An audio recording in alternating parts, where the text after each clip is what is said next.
kita mendengar firman Tuhan sebagai petunjuk hidup baru yang tertulis di Matius 22 ayat 37 sampai 40.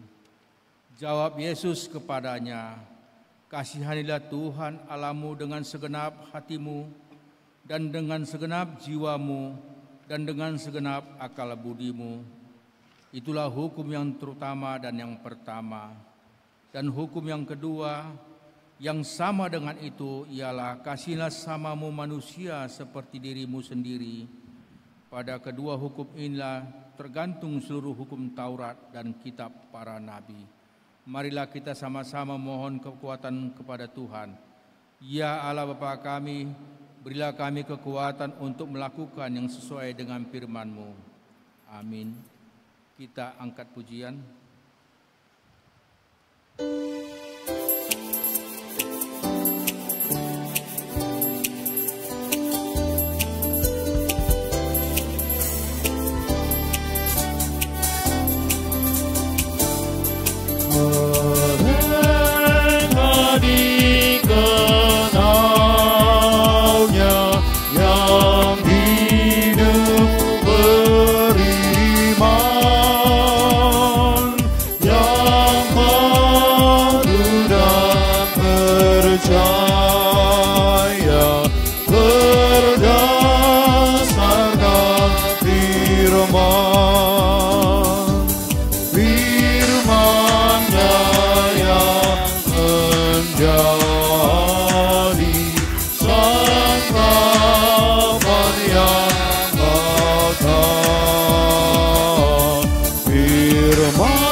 Kita bersaksi mengikrarkan pengakuan iman kita bersama jemaat pada segala abad di seluruh dunia ini.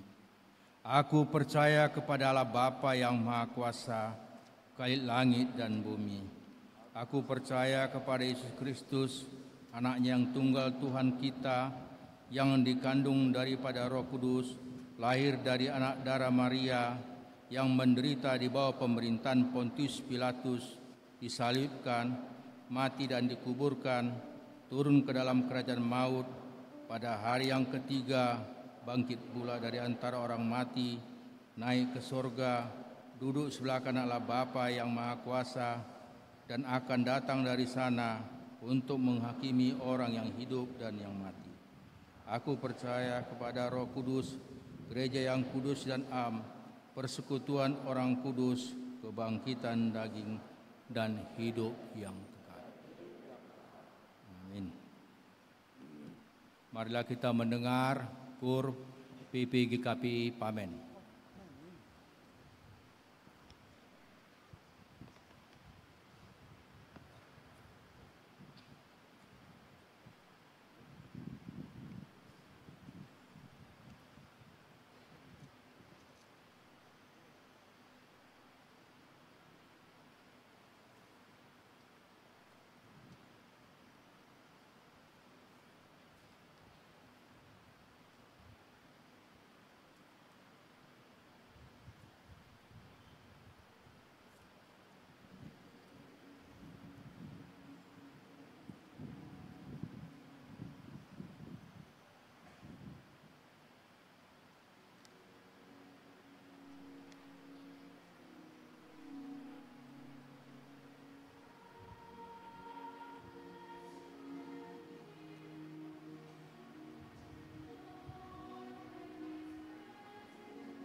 Marilah kita mendengar tambahan warta minggu kita pada minggu ini. Yang pertama, anak lahir. Hari Senin tanggal 18 Agustus 2025 telah lahir seorang putra, anak ketiga bagi keluarga Bapak David Ricardo Sipahutar dan Ibu Nopa Yesti Ipa Boruta Barat yang beralamat di Jalan Sembada 14 Koserna, masuk sektor 8. Yang kedua, warta keuangan. Warta keuangan terkait pemasukan dan pengeluaran dari tanggal 16 Agustus 2025 sampai tanggal 22 Agustus 2025 telah dipersiapkan oleh bendahara. Bagi warga jemaat yang ingin membaca warta keuangan tersebut dapat mengambilnya dari meja di depan pintu gereja kita ini. Untuk laporan keuangan bulanan bulan Juli 2025, rangkuman penerimaan dan pengeluaran dari tanggal 1 Juli sampai 31 Juli 2025 tidak akan dicetak, tetapi akan di-share ke grup WA penetua dan penetua sektor akan meneruskannya kepada jemaat melalui grup WA di sektor masing-masing. Ketiga, persembahan 8 unit alat pemadam kebakaran. Gereja kita menerima persembahan 8 unit alat pemadam kebakaran dari salah seorang warga jemaat kita. Terima kasih kepada Bapak Ibu yang telah mempersembahkan 8 unit APAR. Kiranya Bapak Ibu semakin diberkati Tuhan dalam usaha dan pelayanannya. Yang keempat, persembahan bunga altar. Bunga altar pada hari ini Minggu 24 Agustus 2025 dipersembahkan oleh tim doa GKP Padang Bulan. Terima kasih kepada tim doa yang telah mempersembahkan bunga altar. Kiranya tim doa semakin diberkati Tuhan untuk menjadi berkat. Yang kelima, sektor yang bertugas dalam pelayan ibadah minggu. Sektor yang bertugas dalam pelayan ibadah minggu tanggal 31 Agustus 2025 adalah sektor 6 dan pemuda-pemudi GKPI ibadah minggu siang. Sektor 7 dan pemuda-pemudi GKPI di ibadah siang. Sektor 8 dan pemuda-pemudi GKPI di ibadah sore. Sektor 9 dan pemuda-pemudi GKPI di ibadah malam. Untuk mendengar sabda Tuhan, kita bernyanyi.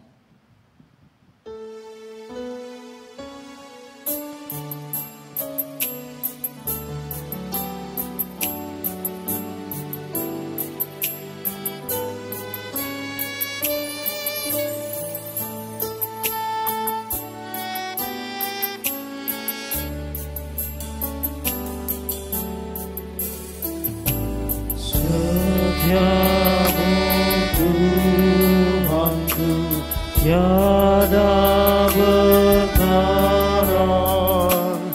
dikala suka di saat gelap. Kasih-Mu Allahku tidak berubah. Maulah pelindung abadi tetap. Setiamu Tuhanku mengharu hatiku. Setiap pagi bertambah jelas. Yang ku perlukan tetap Kau berikan, sehingga aku pun puas jelas.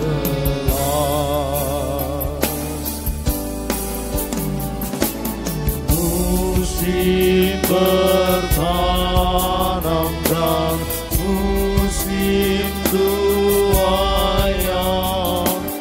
sudah rembulan di langit terang.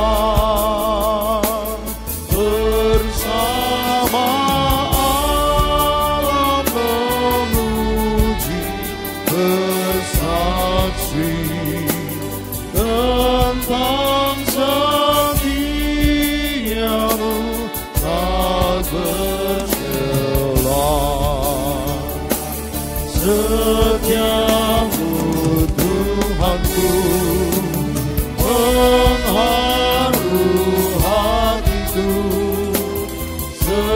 tiap hari bertambah jelas. Yang ku perlukan tetap Kau berikan, sehingga aku pun puas lelas.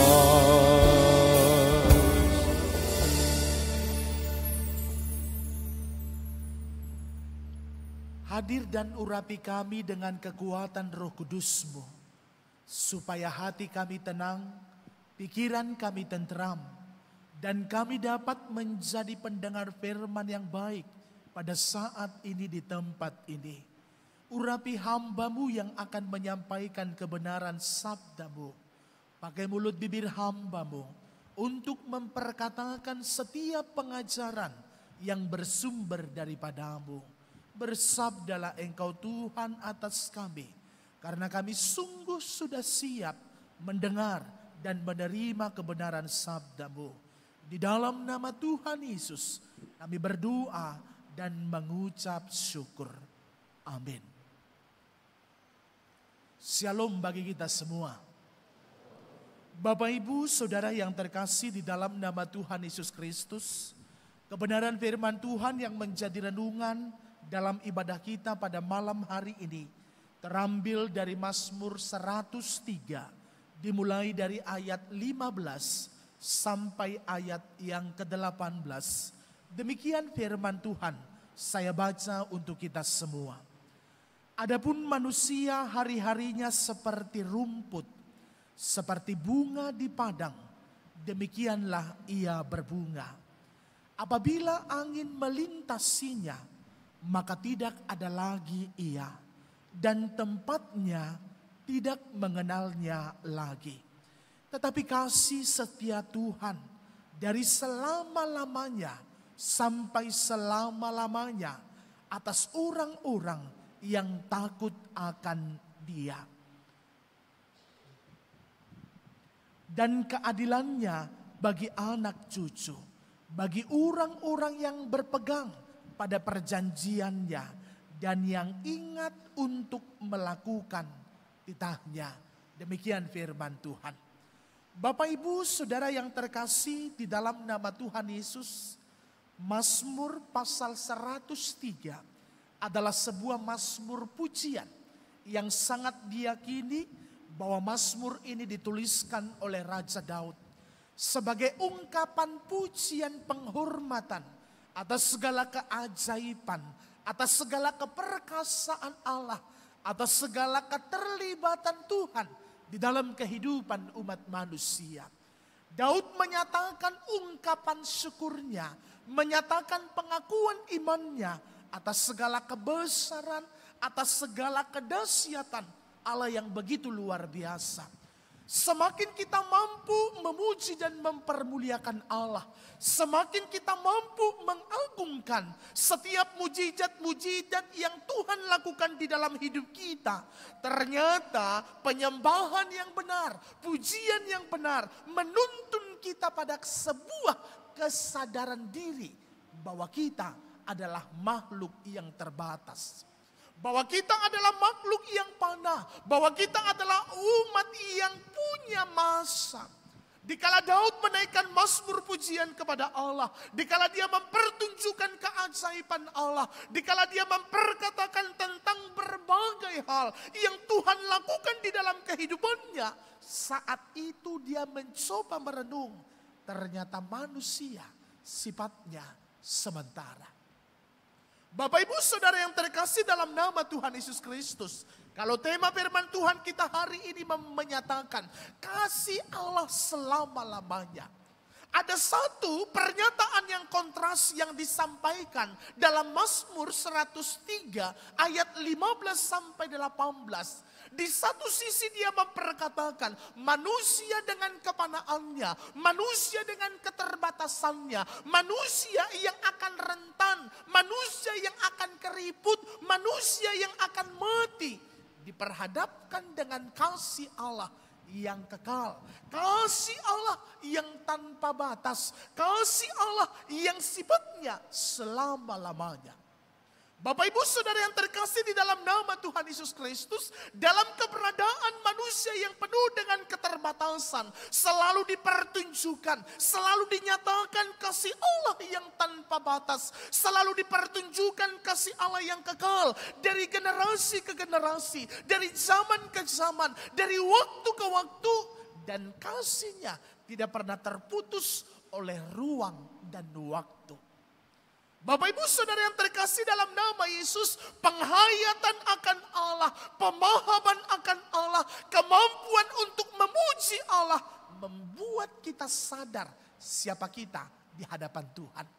Kalau ada orang-orang tidak tahu siapa dirinya, tidak tahu akan keberadaannya, susah untuk memahami akan kepanaannya, berarti yang bermasalah adalah dia masih belum menjadi pemuji dan penyembah Allah. Dikala kita menjadi pemuji dan penyembah Allah, mampu menaikkan mazmur pujian kepada Tuhan, di saat kita bermazmur, di saat kita memuji, maka pada saat itu kita semakin tahu siapa kita di hadapan Tuhan. Kita adalah yang dicipta dan kita akan berakhir kepada sebuah kematian. Pemazmur berkata hidup kita seperti rumput yang punya masa yang singkat. Pemazmur tidak berkata tentang pohon kurma. Dia tidak bicara tentang pohon anggur. Dia tidak bicara tentang pohon zaitun. Tapi dia bicara tentang rumput. Bapak Ibu Saudara yang terkasih dalam nama Tuhan Yesus Kristus, rumput yang usianya pendek, itu artinya manusia dalam segala ketidaktahuannya akan batas yang ditetapkan atas kehidupannya. Karena persoalan kematian terbuka kepada setiap umat manusia, baik anak, remaja, pemuda, orang tua, punya kesempatan yang sama. Pemazmur hendak menjelaskan kepada umat pada saat itu, dia katakan, kita ini ibarat seperti rumput, enggak ada satupun yang patut dibanggakan, tidak ada satupun yang patut disombongkan, tidak ada satupun yang pantas untuk dipatenkan. Bahkan nyawamu tak boleh engkau patenkan menjadi milikmu. Bahkan segala pencapaian-pencapaian yang kita miliki, prestasi dan prestise, ibarat seperti bunga rumput, dikala angin bertiup, semua gugur dan menjadi kering. Bapak Ibu Saudara yang terkasih dalam nama Tuhan Yesus Kristus, kemampuan untuk menyadari akan batas-batas, kemampuan untuk menyadari akan kepanaan, kemampuan untuk menyadari bahwa kita hadir di dunia ini sifatnya adalah sementara, membuat kita semakin sadar apa makna kehadiran kita di tengah-tengah dunia ini. Bukan malah membuat kita semakin takut, bukan malah membuat kita semakin berputus asa, bukan malah membuat kita cemas, tetapi semakin membuat kita bergantung kepada Allah, semakin membuat kita bersandar kepada Allah, karena Dia adalah Allah tanpa batas yang akan terus hadir dalam keterbatasan, yang akan terus mengalirkan kasih-Nya dalam segala kerapuhan dan kepanahan kita. Bapak Ibu Saudara yang terkasih dalam nama Tuhan Yesus, kalau kita sadar kita panah, pasti kita akan merendah dalam hidup ini. Kalau kita sadar bahwa hidup kita adalah sementara, pasti kita akan terus semakin hari, semakin waktu, kita akan terus mendekat kepada Allah. Karena kita anggap Dia adalah sumber kehidupan, karena kita anggap Dia adalah sumber keselamatan. Tapi karena kita lupa diri, kita berpikir hidup kita masih panjang, maka suka-suka kita bicara. Kita berpikir posisi kita tetap dalam posisi tertinggi, maka kerap sekali kita merendahkan yang kecil. Kita menganggap bahwa kematian itu masih panjang, hingga kita sibuk dengan berbagai ambisi-ambisi yang kerap sekali membutakan mata kemanusiaan kita. Hingga kerap sekali kita berubah menjadi orang yang begitu haus, berubah menjadi makhluk yang begitu buas, yang hingga keserakahan pun menggerogoti diri kita, hingga hilang nilai-nilai kemanusiaan kita. Ternyata orang yang tidak mampu mengenali dirinya sebagai makhluk yang fana, sebagai makhluk dengan keterbatasan, akan membuat dia dia menjadi monster di dalam kehidupan ini. Bapak Ibu Saudara yang terkasih, pemazmur memberikan sebuah penjelasan kepada kita. Jadilah menjadi pemuji dan penyembah Allah. Jadilah menjadi orang yang terus memperkatakan kebaikan Tuhan. Hingga engkau mampu menarasikan berbagai kemuliaan Allah. Hingga engkau mampu memperkatakan dari mulutmu. Bukan karena dilafalkan, bukan karena diajarkan. Tetapi karena engkau mengalami kasih Allah dalam hidupmu. Hingga engkau bermazmur. Mazmur dari sebuah kisah kehidupan. Mazmur dari sebuah ungkapan hati karena menjadi sebuah pengalaman. Semakin kita mampu memperkatakan itu, semakin kita sadar bahwa kita adalah makhluk yang dihadirkan penuh dengan keterbatasan. Bahwa dunia ini bukan menjadi tempat kita. Bahwa dunia ini tidak ada yang abadi. Maka kita berupaya menjadi pribadi yang bermakna. Bermakna dalam arti menjadi berkat. Menjadi berkat berarti bersinar. Menghadirkan diri kita sebagai garam dan terang atas orang-orang di sekitar kita. Dikala kau lupa bahwa engkau akan mati, kesombongan akan menjadi karakter yang menonjol di dalam dirimu.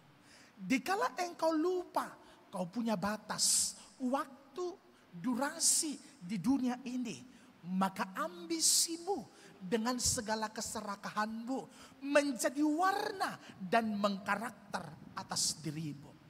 Tetapi dikala kau sadar bahwa semua itu adalah sementara, usiamu adalah sementara, harta kekayaanmu, jabatanmu, semua itu sifatnya sementara, membuat engkau menjadikan dirimu sebagai pribadi yang akan melayani orang-orang yang ada di sekitarmu, sebagai ungkapan syukurmu kepada Allah, sebagai sumber cinta di dalam hidupmu. Bapak Ibu Saudara yang terkasih, apa yang boleh kita banggakan? Otot kita yang kuat, begitu 60 tahun kita menjadi lunglai dan lemah.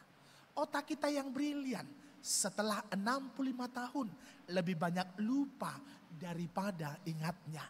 Harta kekayaan kita tidak menjadi jaminan untuk memberikan ketenangan dan kenyamanan atas jiwa kita.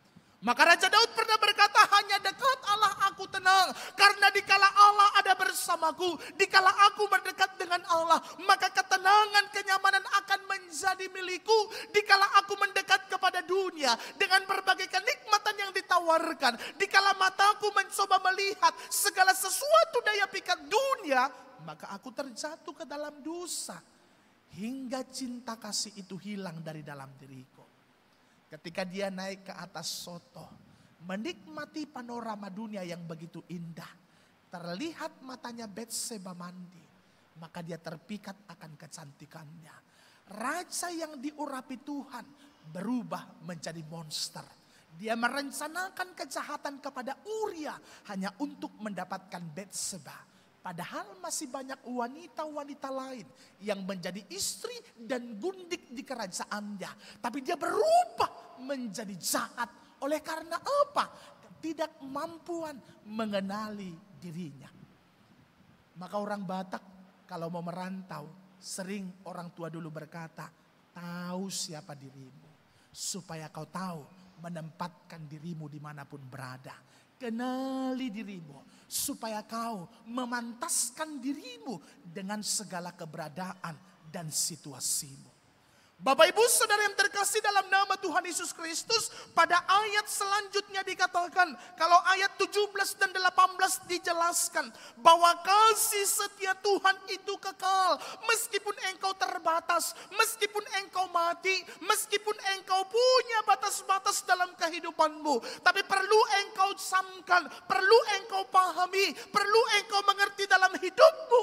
Kasih Tuhan tanpa batas selalu hadir di dalam hidupmu. Masa lalumu yang gelap, ingat Tuhan sayang samamu. Maka jangan pernah terpenjara oleh masa lalu yang gelap. Kehancuran dan kegagalan yang pernah mewarnai kehidupanmu. Jangan sampai trauma itu membuatmu susah untuk bangkit, move on dalam kehidupanmu. Ingat, Tuhan sayang samamu.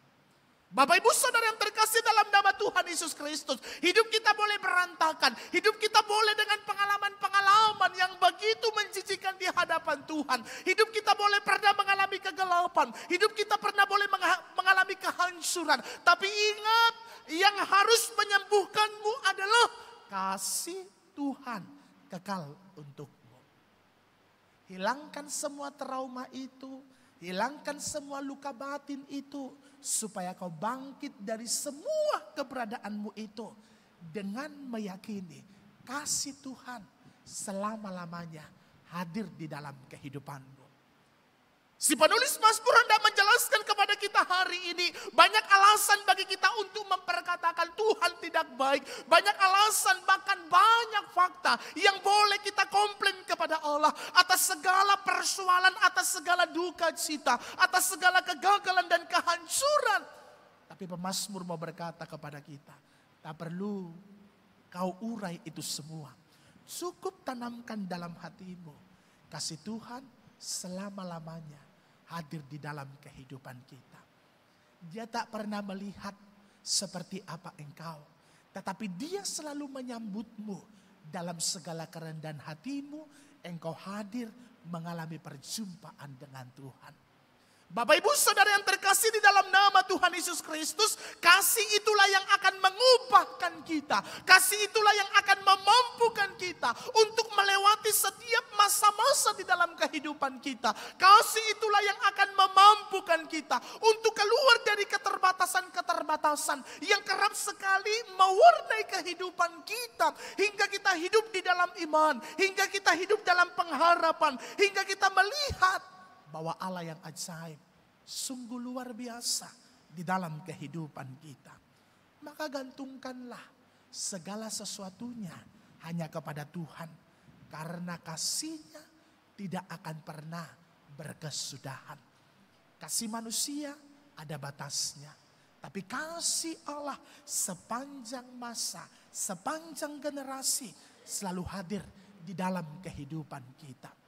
Maka orang-orang yang merasakan kasih Allah, berarti dia punya pengalaman perjumpaan yang manis dengan Tuhan. Dia mengalami perjumpaan yang indah dengan Allah. Maka dia akan menceritakan tentang kebaikan Allah. Bukan karena hidupnya sempurna, bukan karena hidupnya tidak pernah sakit, bukan karena hidupnya tak pernah gagal. Tetapi karena dia membuat sebuah keputusan bahwa Tuhan, kasih-Mu tak pernah gagal di dalam kehidupan kita.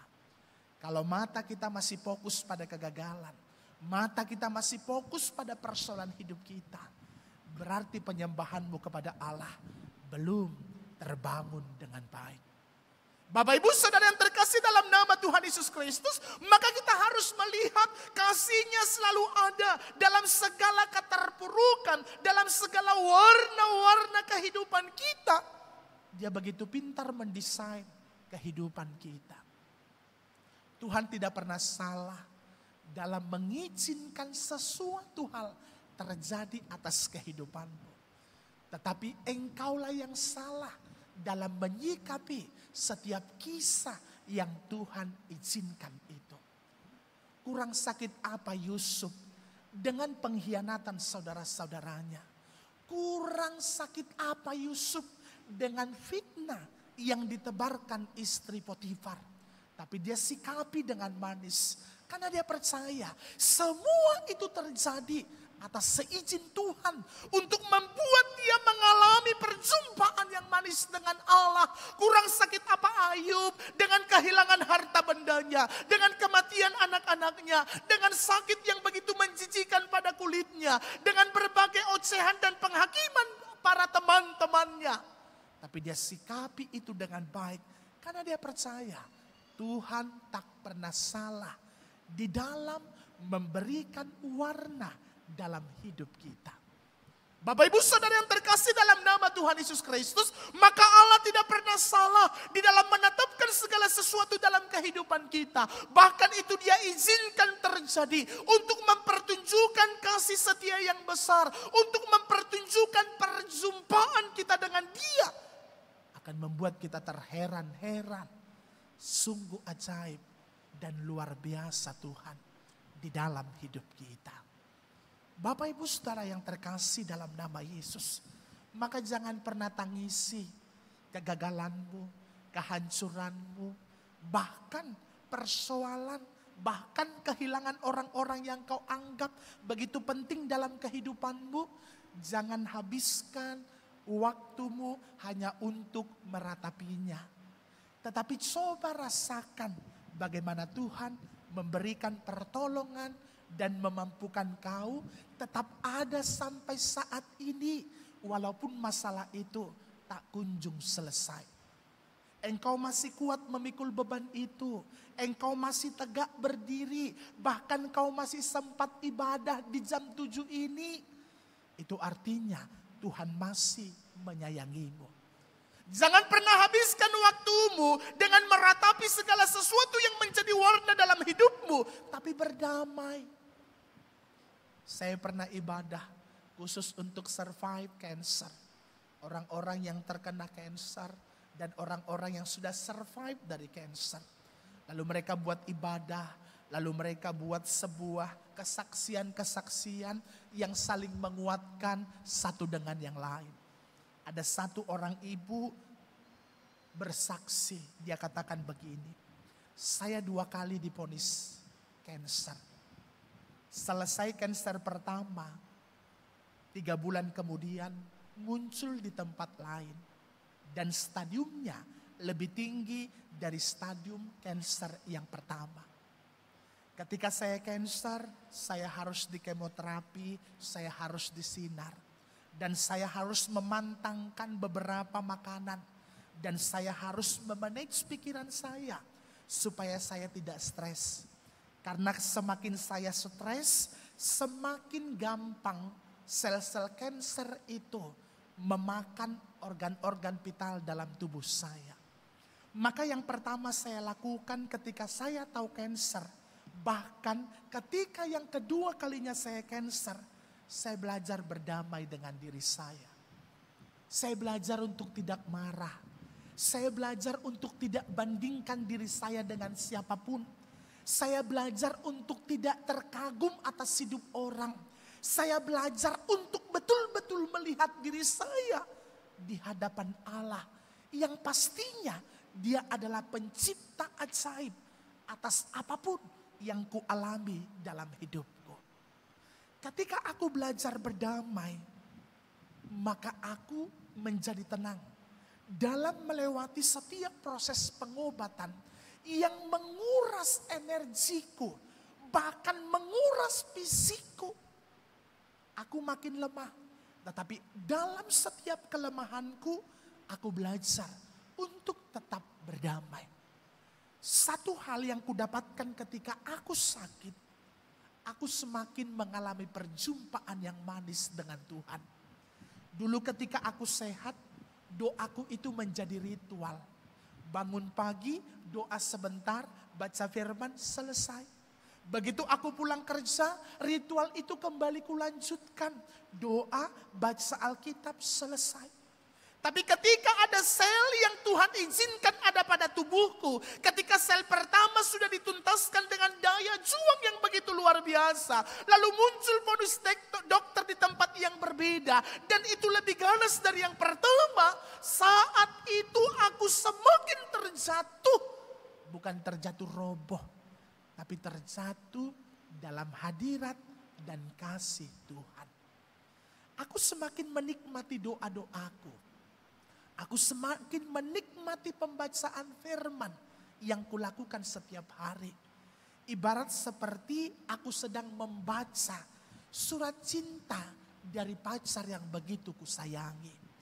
Ada hormon-hormon kebahagiaan yang keluar ketika janji firman Tuhan ada pada Alkitab. Kalau kita pacaran zamannya saya, belum ada WA, lalu ada surat cinta. Surat itu pun tergantung pada kertasnya. Kalau kertasnya warna merah, berarti itu hal yang tidak baik lah itu. Tapi kalau warna biru, berarti hal-hal yang baik lah itu. Jadi dari amplopnya kita sudah tahu balasannya merah atau biru atau warna-warna lain. Kalau merahnya katanya berarti di end lah itu, nggak akan berlanjut lagi itu. Lalu kalau kita punya pacar itu kita suka, dia tulis suratnya kepada kita, kalimatnya pendek, tapi entah kenapa kalau kita baca, hormon kebahagiaan keluar dari tubuh kita.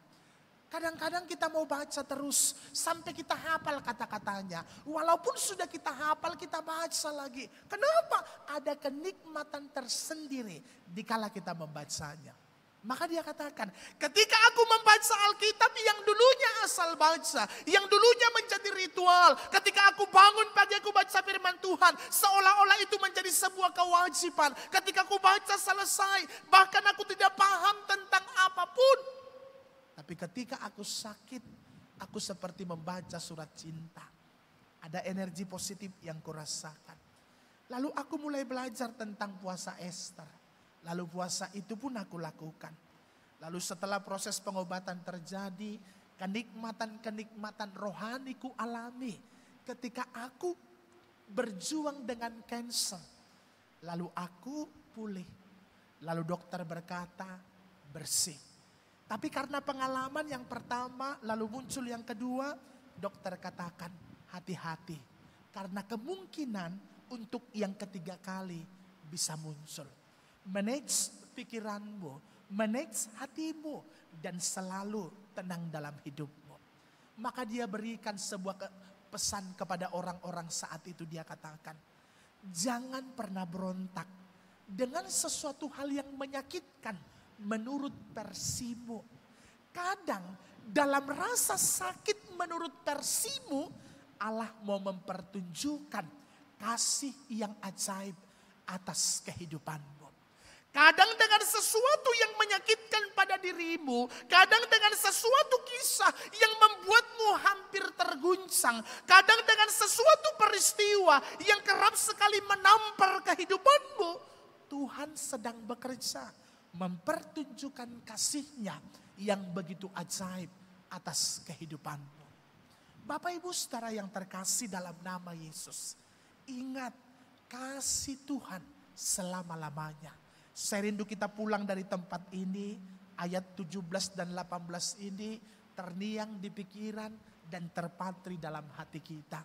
Hingga dalam setiap saat kita terus merasakan kasih Tuhan begitu ajaib di dalam hidup kita. Maka ayat yang ke-18 dikatakan, janji Tuhan bagi orang-orang yang setia. Maka apa yang harus kita lakukan supaya kita mampu melihat keajaiban, supaya kita mampu melihat kasih setia Allah yang besar itu? Yang pertama, takut akan Tuhan. Hiduplah hormat dan taat pada Tuhan. Milikilah hati yang takut kepada Tuhan. Milikilah hati yang terus taat kepada Allah. Taat pada setiap kehendaknya. Tunduk pada setiap apapun yang dinyatakan dalam kehidupanmu. Jangan berontak, jangan marah. Ikuti alurnya Tuhan. Kalau kita nyanyi, suka-sukamu Tuhan, suka-sukamu Tuhan. Enak kali. Apalagi ada musik koplonya, enak kali digoyangkan. Tapi paling susah dilakukan. Suka-sukamu Tuhan. Kadang-kadang tak suka aku Tuhan. Suka-sukamu Tuhan. Kadang-kadang enak aku Tuhan. Suka-sukamu Tuhan. Kadang-kadang aku menangis. Suka-sukamu Tuhan. Kadang-kadang aku terluka. Suka-sukamu Tuhan. Kadang-kadang aku meratap.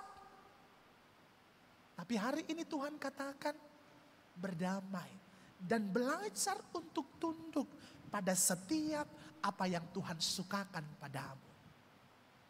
Yang kedua yang mau dikatakan adalah berpegang pada perintahnya Allah. Ketika engkau diperhadapkan pada sesuatu hal yang ditetapkan oleh Allah kepadamu, maka berpegang pada firman Allah, berpegang pada perintah Allah yang menjadi pegangan dalam hidupmu, bukan kekuatanmu, bukan ambisimu, bukan rancangan-rancangan dalam pikiranmu, tapi firman Tuhan.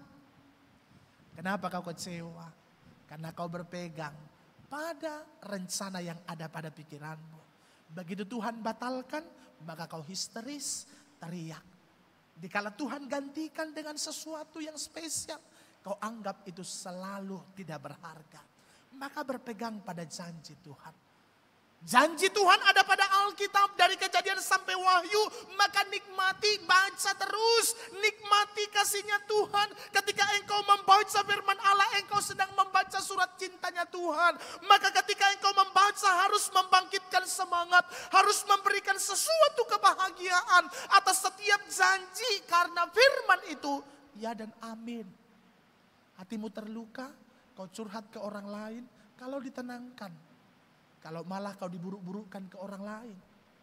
Hatimu gusar, kau cari orang yang kau katakan bestimu. Kau curahkan isi hatimu kepada dia. Semua rahasiamu disimpan. Ketika hubunganmu rusak, maka dibongkar semuanya. Tapi ketika engkau mengalami kehancuran, engkau tunduk dan curahkan hati kepada Tuhan, maka punggung yang kuat akan ditaruhkan atasmu, supaya kau tidak terkapar dengan persoalan yang sedang kau hadapi di dalam hidupmu. Maka pegang firman Tuhan. Selanjutnya adalah melakukan titahnya Tuhan. Orang yang taat, orang yang berpegang pada perintah Tuhan, maka dia juga harus melakukan setiap titahnya Tuhan. Bukan hanya sekedar memuji dengan mulut, bukan hanya sekedar berkata aku percaya kepada Allah, tetapi engkau juga diharuskan melakukan titahnya Tuhan. Maka kita butuh Roh Kudus supaya kita tunduk pada setiap perintah-perintah Tuhan. Saya rindu kita pulang dari tempat ini. Ada 3 oleh-oleh yang harus kita bawa pulang. Yang pertama, ingat kita ini adalah manusia yang panah. Karena kita panah, bergantunglah kepada Tuhan. Karena dia sumber kekekalan di dalam hidup kita. Jangan kau dibakar ambisimu. Jangan kau dibakar keserakahanmu. Tetapi biarlah Roh Allah yang membakar dirimu untuk selalu melayani sesamamu dan orang-orang di sekitarmu. Yang kedua, pahamilah bahwa kasih setia Tuhan selama-lamanya. Jangan bangun indikator hidupmu menjadi indikator untuk menilai kasih setia Tuhan. Tapi kasih setia Tuhan dalam segala situasimu, dalam segala keberadaanmu, kasih Tuhan tetap hadir atas hidupmu. Maka jangan takut ketika engkau hancur, ketika engkau gagal, ketika orang yang kau sayangi meninggalkanmu. Ingat, ada kasih Tuhan yang selalu ada dalam hidupmu. Yang ketiga, kalau kau cinta sama Tuhan, lakukan apa yang dia kehendaki. Kalau kau sayang sama Tuhan, maka lakukan apa yang menjadi perintahnya. Jangan cintamu hanya di mulut, tapi kau tidak mau beraksi. Kalau aku sayang sama istriku, maka aku lakukan apa yang menurut dia suka. Apa yang disukainya. Kalau dia suka makan bakso, maka bakso ku makan tiap hari. Akan ku bawa dia ke tukang bakso. Kalau dia tak suka bakso, maka ku najarkan diriku tak mau aku makan bakso di depannya. Maka kalau kau cinta sama Tuhan, berjanjilah bahwa kau akan melakukan apa yang diperintahkan atas hidupmu. Tuhan Yesus memberkati. Kita berdoa. Terima kasih dikala Tuhan ingatkan kami bahwa kasih-Mu begitu luar biasa. Sepanjang masa, sepanjang abad, bahkan kekal sampai selama-lamanya. Maka mampukan kami untuk terus melihat keperkasaan-Mu. Hingga mulut bibir kami terus memuji-muji Engkau. Hingga kami sadar siapa kami di hadapan Tuhan. Kami sadar akan keterbatasan kami. Maka kami bergantung kepadamu. Kami sadar akan kepanaan kami. Maka kami percaya kepadamu. Karena kau sumber kehidupan kekal atas jiwa dan roh kami. Hari ini mampukan kami untuk tunduk dan taat pada setiap rancangan Tuhan yang Tuhan izinkan terjadi dalam hidup kami. Jangan biarkan kami marah dan memberontak, tapi ajari kami untuk berdamai dan mampukan kami untuk memahami bahwa dalam setiap kisah kami, kasih Tuhan tetap abadi dalam hidup kami. Ini doa dan harapan kami. Dalam nama Tuhan Yesus kami berdoa dan mengucap syukur. Kita bersama-sama mengatakan amin. Kita bernyanyi sebagai respon kita atas sabda Tuhan yang sudah kita dengar.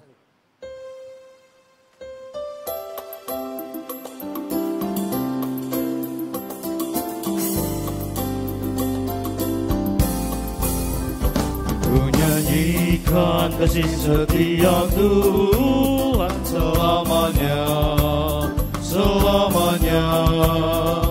Ku nyanyikan kasih setia Tuhan selamanya, ku nyanyikan selamanya.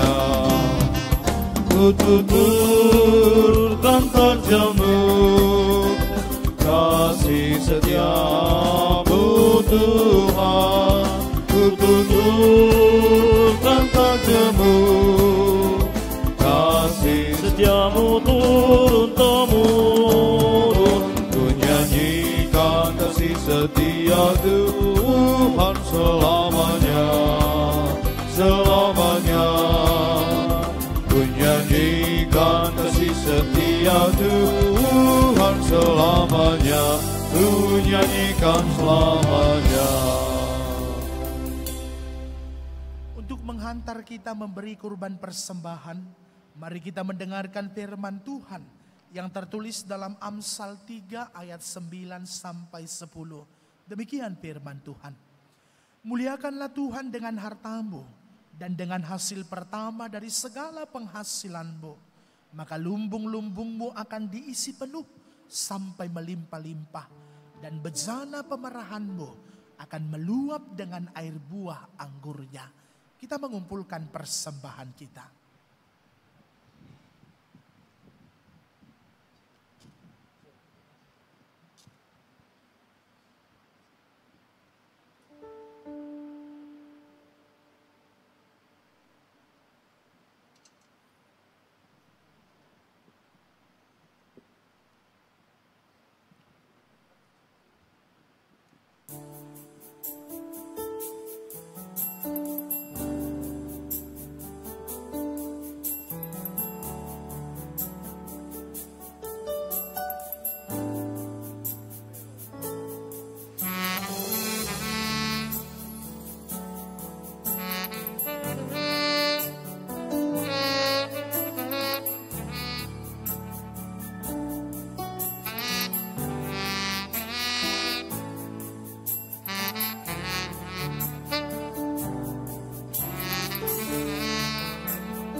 Jemaat kami undang untuk berdiri.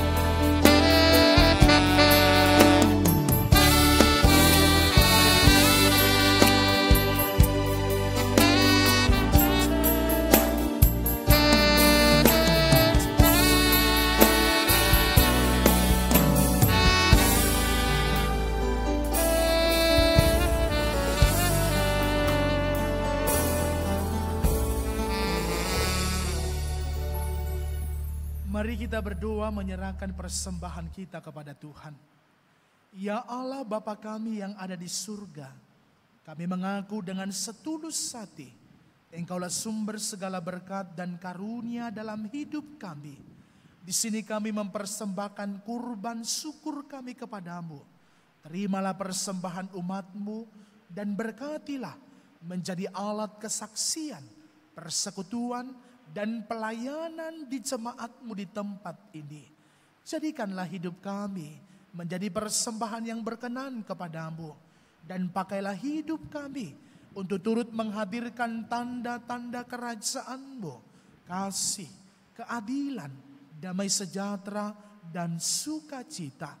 Bukalah hati kami oleh Roh Kudus-Mu, agar kami senantiasa mengucapkan syukur kepadamu. Di dalam nama Yesus Kristus, Tuhan kami. Amin.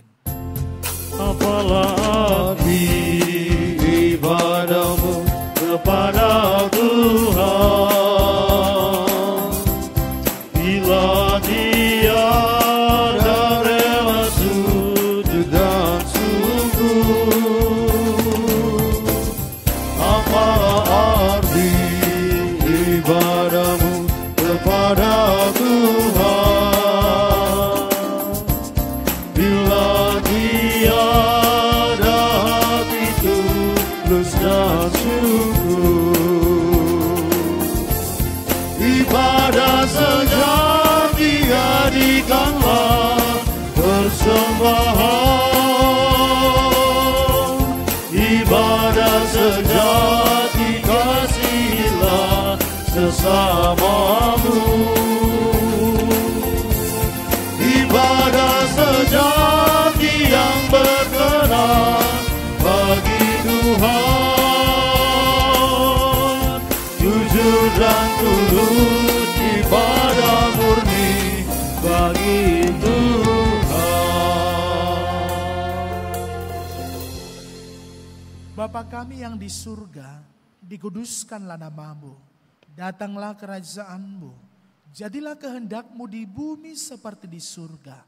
Berikanlah kami pada hari ini makanan kami yang secukupnya.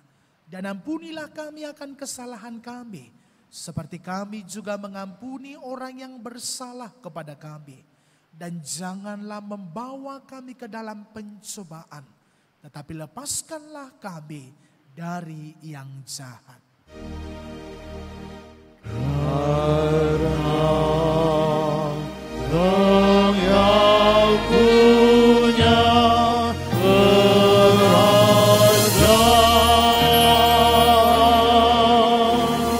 dan kekuasaan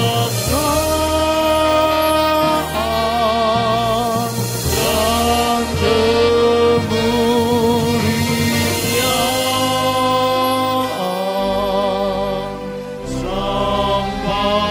sampai selama-lamanya. Amin.